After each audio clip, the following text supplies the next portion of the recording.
हिंदी चीनी भाई भाई ये सिर्फ एक स्लोगन नहीं था, ये जवाहरलाल नेहरू का ड्रीम था।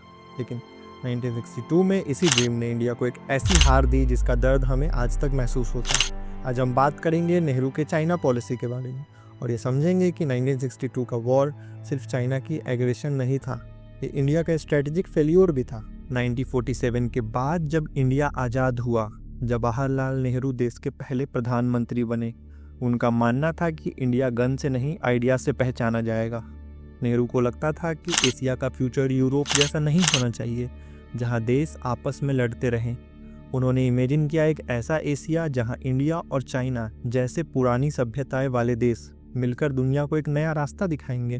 और इसी सोच से निकला एक स्लोगन, हिंदी चीनी भाई भाई का। उस वक्त चाइना भी नया नया बदला था। 1949 में माओ जेडोंग की कम्युनिस्ट रिवॉल्यूशन जीती। चाइना अपनी आइडेंटिटी बना रहा था और नेहरू ने उसे एक रिवॉल्यूशनरी पार्टनर के रूप में देखा, ना कि एक फ्यूचर राइवल के रूप में।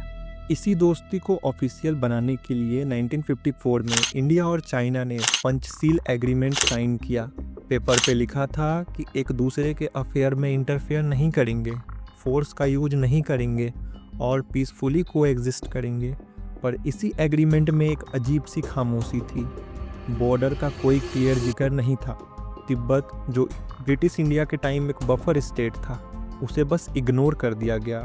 नेहरू को लगता था कि जब ट्रस्ट हो तो बाउंड्रीज सेकेंडरी हो जाती है, पर हिस्ट्री में ट्रस्ट बिना क्लैरिटी के अक्सर महंगा पड़ता है।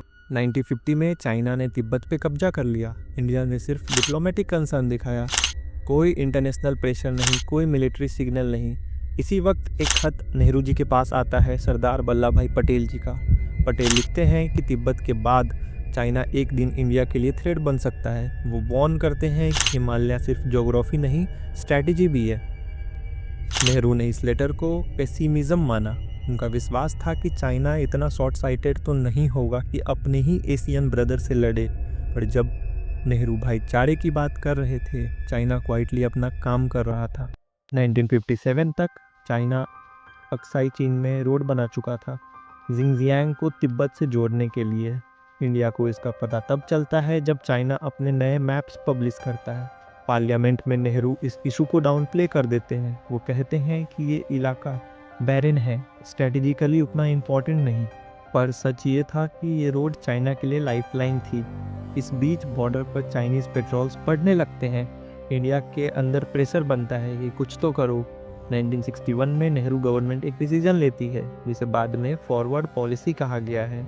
आइडिया सिंपल था कि चाइना के क्लेम्ड एरियाज के पास इंडियन पोस्ट बना दो ताकि चाइना साइकोलॉजिकली प्रेशर में आ जाए। बट प्रॉब्लम ये थी कि ये पॉलिसी पॉलिटिकल थी, मिलिट्री वाली नहीं।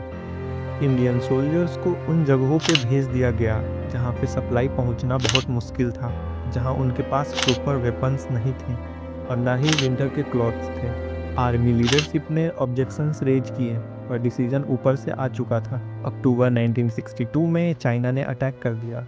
ये अटैक एक शॉक था क्योंकि इंडिया मेंटली वॉर के लिए रेडी नहीं था। इंडियन ट्रूप्स ने बहादुरी दिखाई, लेकिन ब्रेवरी प्लानिंग का सब्स्टिट्यूट नहीं होती। सिर्फ 20 दिनों में इंडिया को लद्दाख और नेपाल दोनों फ्रंट्स पर पीछे हटना पड़ा। सबसे हार्ट ब्रेकिंग मोमेंट तब आया जब नेहरू रेडियो पे बोलते हैं कि my heart goes to the people of Assam. ये एक लीडर का इमोशनल ब्रेकडाउन था, जिसे रियलाइज़ हो चुका था कि उनकी सोच गलत प्रूव हो गई है।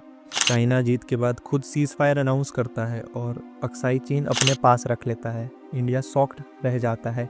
बाद में इंडियन आर्मी की इंटरनल इंक्वायरी होती है हेंडरसन ब्रुक रिपोर्ट के नाम से, और इस रिपोर्ट का एक लाइन बहुत कुछ कह देता है। पॉलिटिकल लीडरशिप ने चाइना के इंटेंशंस को अंडर एस्टिमेट किया।